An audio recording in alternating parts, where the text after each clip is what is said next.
Welcome to our channel. Today we how to log into ProtonVPN fast fix step by step clearly. Open your web browser. Go to the ProtonVPN website. Click on the login button located at the top right corner of the homepage. Enter your email address in the designated field. Input your password in the password field. If you have forgotten your password, click the Forgot Your Password link to reset it.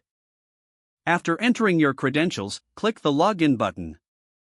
If you have enabled two-factor authentication, check your authentication app for the verification code. Enter the verification code in the provided field. Once logged in, you will be directed to your ProtonVPN dashboard. From here, you can access your VPN settings and configurations. If you're using the desktop app, open the application instead of the web. On the app, click the Login option. Enter your email and password just as you would on the website. Follow the same two-factor authentication steps if prompted. Once logged in, you can select a server and start using ProtonVPN. If the page does not load, refresh the browser or try again in a private or incognito window. Make sure you are using the correct email address, then retype it carefully to avoid small typos. If your password is not accepted, use the reset option and create a new strong password you can remember.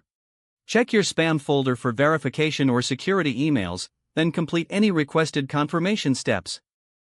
Enable two-factor authentication if available to improve account security and reduce unauthorized access risk. After signing in, review your profile details so your contact information and settings are accurate and current. If you see an error message, note it down and try again after restarting your device and internet connection. Log out when you finish, especially on shared devices, to keep your account and payment information secure. If the page does not load, refresh the browser or try again in a private or incognito window. Make sure you are using the correct email address, then retype it carefully to avoid small typos. If your password is not accepted, use the reset option and create a new strong password you can remember. Check your spam folder for verification or security emails, then complete any requested confirmation steps. Don't forget to like this video and subscribe to our channel for more step-by-step tech guides.